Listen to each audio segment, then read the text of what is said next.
آج کا جو ہمارا ٹاپک ہے وہ ریلیٹ کرتا ہے the constitution of United kingdom. آپ کے سلیبس کے دو پارٹ ہیں، ہم اس میں constitution of United kingdom discuss کریں گے اور اس کے علاوہ آپ کو جو پڑھایا جائے گا constitution of United State of America. آج ہم آپ کا جو ڈسکس کر رہے ہیں وہ ہے کانسٹیٹیوشن آف یونائٹڈ کنگڈم۔ سب سے پہلے ہم نے دیکھنا ہے کہ اس کی نیچر کیا ہے، what is the nature of the constitution of United kingdom. اب اس کی نیچر وائز اگر دیکھا جائے تو یہ ہمیں پارلیمنٹری فارم آف گورنمنٹ کا تصور دیتا ہے، پارلیمانی نظام حکومت کے بارے میں یہ ہمیں بتاتا ہے۔ اور پارلیمنٹری فارم آف گورنمنٹ کے بارے میں جب ہم پڑھتے ہیں، اس کانسٹیٹیوشن کو اسٹڈی کرتے ہیں تو ہمیں یہ دو ہاؤسز جو ہیں ان کے بارے میں بتاتا ہے۔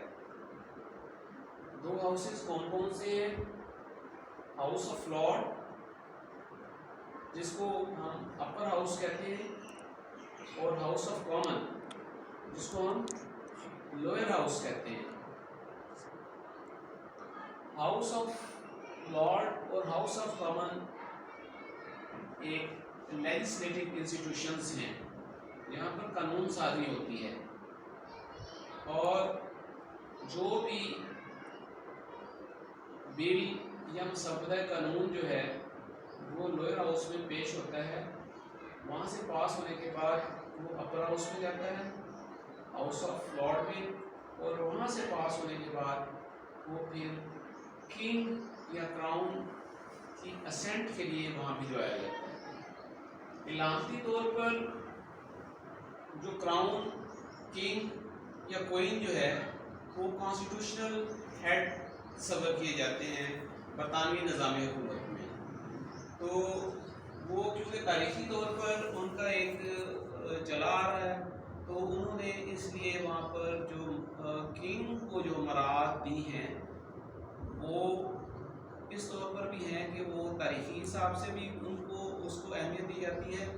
پھر یہ ہے کہ وہ as a constitutional head of the state بھی وہ تصور کیا جاتا ہے، کیونکہ جو بھی مسودہ قانون دونوں ایوانوں سے پاس ہوگا یا جو بل دونوں ایوان پاس کریں گے وہ کنگ کی اسینٹ کے لیے بھجوایا جائے گا، اور کنگ جو ہے اس پر اسینٹ دیتے ہوئے اپنے سگنیچر کرے گا، اور پھر وہ جو ہے وہ ایک بل کی حیثیت اختیار کر جائے گا، ایک قانون کی حیثیت اختیار کر جائے گا۔ اس کی نیچر کو ہم فردر ڈسکس کرتے ہیں تو فردر ہمیں دیکھتے ہیں کہ پارلیمنٹری فارم آف گورنمنٹ میں ہمیں جو ہے پرائم منسٹر کا تصور ملتا ہے۔ پرائم منسٹر کیا ہے؟ Prime minister is the chief executive of the country.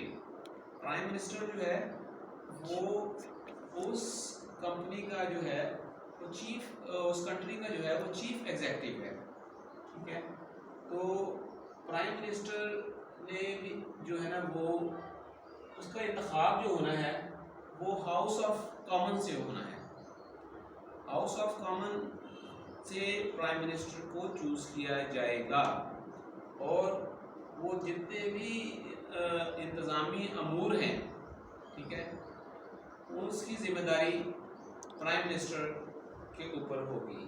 Prime minister کیا کرتا ہے؟ پرائم منسٹر کے ساتھ اس کی کیبنٹ ہوتی ہے، پرائم منسٹر اپنی کیبنٹ چوز کرتا ہے، وہ بھی وہ نمائندے ہوتے ہیں جو ہاؤس آف کامن کے ریپریزنٹیٹیوز ہوتے ہیں، جو کہ مختلف شعبہ جات کی وزارتیں ان کو دی جاتی ہیں، اور ان وزارتوں کے امور کو انہوں نے دیکھنا ہوتا ہے، اور اس کے انڈر جو بھی انسٹیٹیوشنز، جو بھی آرگنائزیشنز، جو بھی ادارے کام کر رہے ہوتے ہیں ان کی تمام تر ذمہ داری جو ہے وہ ان وزراء پر ہوتی ہے، یعنی کہ پرائم منسٹر اور کیبنٹ جو ہے وہ رسپانسیبل ہوتی ہے تمام جو ادارے ان کے انڈر کام کر رہے ہوتے ہیں۔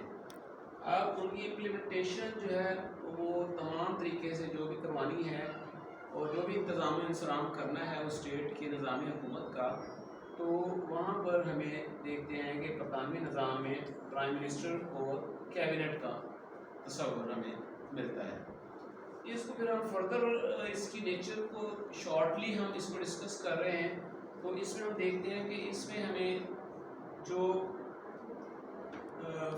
ایک لیجسلیچر کا ہمیں تصور ملتا ہے کہ وہاں پر سب سے اہم ستون جو تصور کیا جاتا ہے وہ لیجسلیچر ہے, ایگزیکٹو ہے اور جوڈیشری ہے. لیجسلیچر کیا ہے؟ لیجسلیچر کو مقننہ کہتے ہیں, ایگزیکٹو کو انتظامیہ کہتے ہیں اور جوڈیشری کو عدلیہ کہتے ہیں. لیجسلیٹو نے کیا کام کرنا ہے؟ لیجسلیٹو نے قانون سازی کرنی ہے. لیجسلیٹو نے قانون سازی کرتے ہوئے اس اسٹیٹ کی ویلفیئر کو مد نظر رکھنا ہے اور اس اسٹیٹ کے رہنے والے جو شہری ہیں ان کے بنیادی حقوق جو ہیں ان کا تحفظ کرتے ہوئے جو لیجسلیشن کرنی ہے.